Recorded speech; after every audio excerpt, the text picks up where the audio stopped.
5 seconds. Start. अध्यक्ष महोदय, मैं आपका आभारी हूँ कि आपने मुझे बोलने का अवसर दिया। इस देश के वर्तमान भारी संकट के समय में और विशेष रूप से उस समय जबकि हम लड़ाई से अभी निवृत्त हुए हैं और आकाश में लड़ाई के बादल दूसरी तरफ से आने शुरू हुए हैं, हमारे वित्त मंत्री ने जो बजट पेश किया है वे इसके लिए बधाई के पात्र हैं।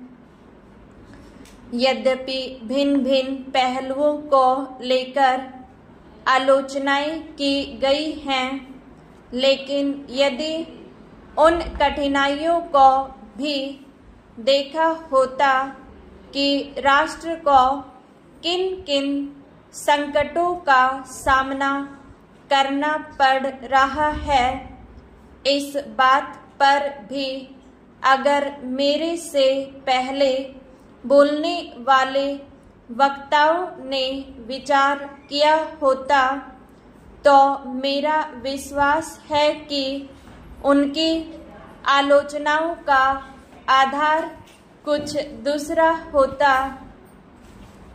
उन्होंने ऐसे कठिन अवसर पर यह एक संतुलित बजट पेश किया है, उसके लिए मैं उन्हें बार बार बधाई देता हूँ, लेकिन साथ ही साथ मैं अपना यह कर्तव्य समझता हूँ कि कुछ ऐसे विचार भी उनके सामने प्रस्तुत करूँ जिससे उनकी कठिनाइयाँ कुछ हल हो जाएं। उदाहरण के रूप में विगत 2 वर्षों में लेखा जोखा कमेटी में बैठने के समय मुझे ऐसा अनुभव हुआ है कि इस देश में 2-3 इस प्रकार की त्रुटियां मौजूद हैं जिनको दूर करने के लिए, जिनकी जांच करने के लिए यदि कोई एक कमेटी या आयोग बिठा दिया जाए तो राष्ट्र को, राष्ट्र की सरकार को, राष्ट्र के विकास कार्य को और राष्ट्र की रक्षा व्यवस्था के लिए करोड़ों नहीं अरबों की व्यवस्था फौरन हो सकती है।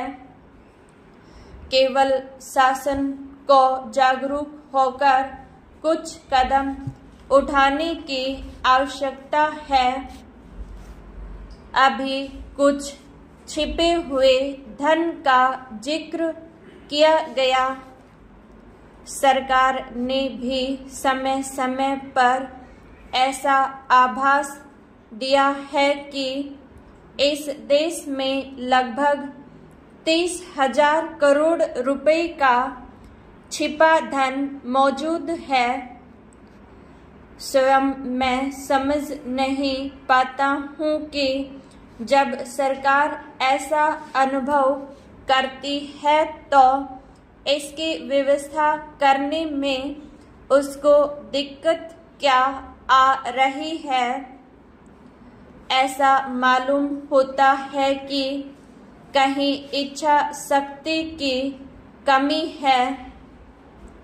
भारत की इस सरकार ने अपनी शक्ति का ठीक से उपयोग करके उस दुश्मन के दांत खट्टे किए जिसके के ऊपर विश्व के शक्तिशाली और इंग्लैंड जैसी शक्तियों का अटूट सहारा था और जिसको कि उन्होंने हमारे विरुद्ध उकसा कर खड़ा किया था।